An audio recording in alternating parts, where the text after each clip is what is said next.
Yeah. The boarding school system, which was started somewhere in the 18s, had its own advantages. And the initial idea for those who started it was to isolate our young adults within their communities so that they can give them the teachings that they wanted. And mainly it was religious education, and then some reading and writing education at that time. Subsequently, we have also moved on to use the boarding system over the years, and we have indicated that it brings various tribes, various ethnic groups together, and we get to learn from each other, and we live together, which is fine. But the current situation is that the boarding school system has outlived its usefulness, and it has, for now, it is not good, or it is a big challenge to have about 5,000 students, young adults, put together with some 50 to 100 teachers taking charge of them. It has health implications, it has social implications, it has economic implications, and it has disciplinary implications as well. I think what we need to be looking at is that we have to find a way to systematically deboardinize our schools. This idea initially started during the President Kufuor era, where he introduced the model schools. Subsequently, we've also had the community, the E-block schools that was also introduced by the President Atamils and President Mahama. But we need to have the discussion fully to start deboardinizing our schools in this current situation.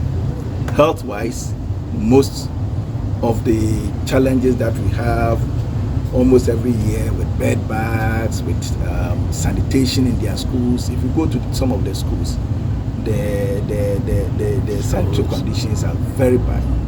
You know, the washrooms, their toilets, their bins, there are a whole lot of challenges.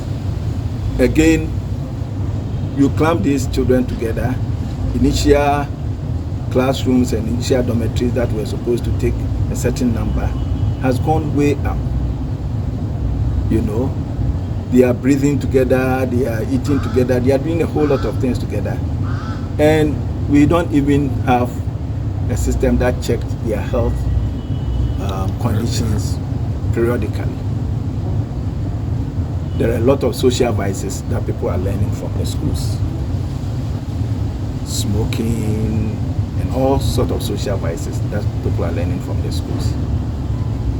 You know, economically, it is a challenge for both parents and then for government. And so I think it is about time that we go back to the model system that was introduced, and then the community school system, have a very passionate discussion, a bipartisan discussion, and then agree on some timelines. It could be 5 years, it could be 10 years, it could be 20 years, 15 years, and then systematically work to deboardinize. If we have within our communities, within our 260 or 65 districts, if each of these districts has 2 schools, well located, said that the catchment area, people can easily walk in, or maybe take just one bus or something like that to get to these schools that are comparable to the only 55 schools that everybody wants to go, and we have the people crowded in and all that. I believe we'll be solving a lot of our challenges at the secondary school level. It also an opportunity then for parents to be directly involved in the upbringing of their wards. We take them away for 3 years, and then the charge is virtually on the teachers. And we always have these issues coming up almost every year, or almost every academic year.